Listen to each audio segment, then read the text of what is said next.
During our trip home to the Appalachian Mountains in 2023, we made a special stop to the cabin of Mahalia Mullins.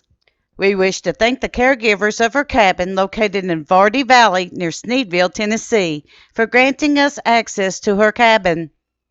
At the time, it was closed for renovations.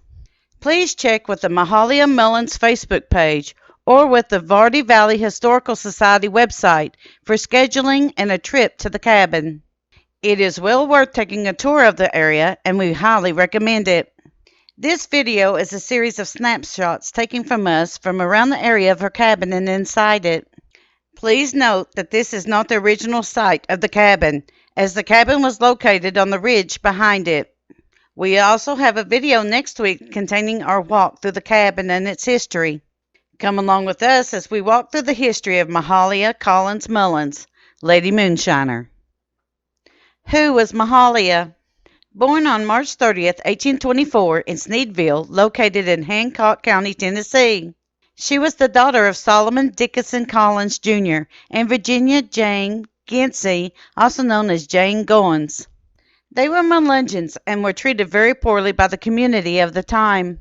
During her life, she was known by several names such as Big Haley, Betsy, Mary, Halia, and many others. The origins of the Melungeon people are very mysterious. I and my husband are also of this lineage. Famous people who are also Melungeon are Abraham Lincoln, Elvis Presley, and Vanessa Williams, the famous singer and actress. In a future video, we will discuss the heritage of the Melungeon people and how the attitudes have changed over time. Mahalia was the wife of James O. Jim Mullins. Some sources name him as John Mullins. They would wed sometime in the year 1840. Mahalia's husband was pretty famous in the Sneedville area.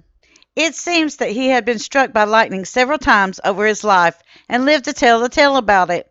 Several stories would say this had to do with old Jim and his relationship with the truth. Sources would say prior to the lightning strikes that old Jim was heard to mutter the phrase, quote, "If that is not the truth, then," unquote. Together, the Mullins couple would have several children.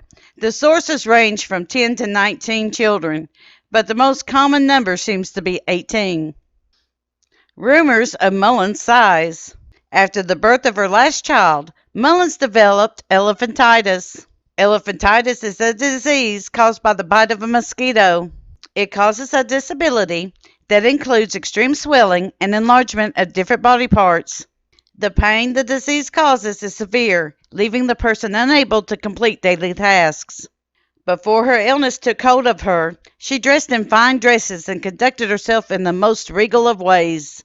There are sources that state that Mahalia once wrestled and defeated 30 men in a wrestling match. After the match was over, she sold them all moonshine. After her size began to grow, she eventually was unable to get through the door of her own cabin. During the last years of her life, she was unable to get out of her bed because of her size. Multiple arrests.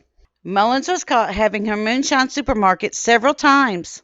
The police would come to arrest her, but found due to her size that the task of getting her out of the cabin was not possible. Even if they could get her outside of her cabin, it was nearly impossible to move her 3 miles down the ridge to the nearest road. Believe it or not, this disappointed Mullins, as she was a prisoner of her own cabin and could not get out to see the outside world. While she would be arrested several times in her life, she never appeared in court and was never convicted in a court of law. As one frustrated sheriff said, she was, quote, "catchable, but not fetchable," unquote.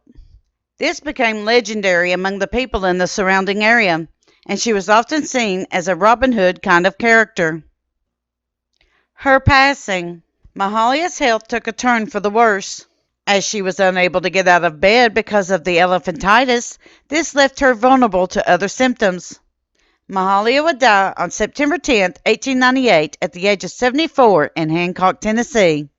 According to the September 24, 1898, Peninsula Enterprise newspaper out of Accomack, Virginia, Miss Mullins weighed in at 560 pounds at her death.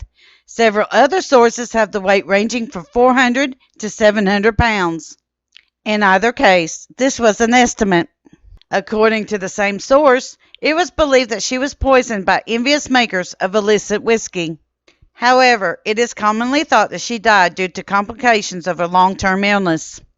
Because of her size, her four-poster bed was boarded up and made into a makeshift coffin. A wall in the cabin was opened up, and she was dragged in her bed to her grave that was in her backyard. Thank you for walking through the history of Mahalia Mullins with us. Her cabin is located in Vardee Valley near Sneedville, Tennessee. Thank you for watching and supporting Kentucky Tennessee Living as we bring to you the lost and forgotten histories in Kentucky and Tennessee.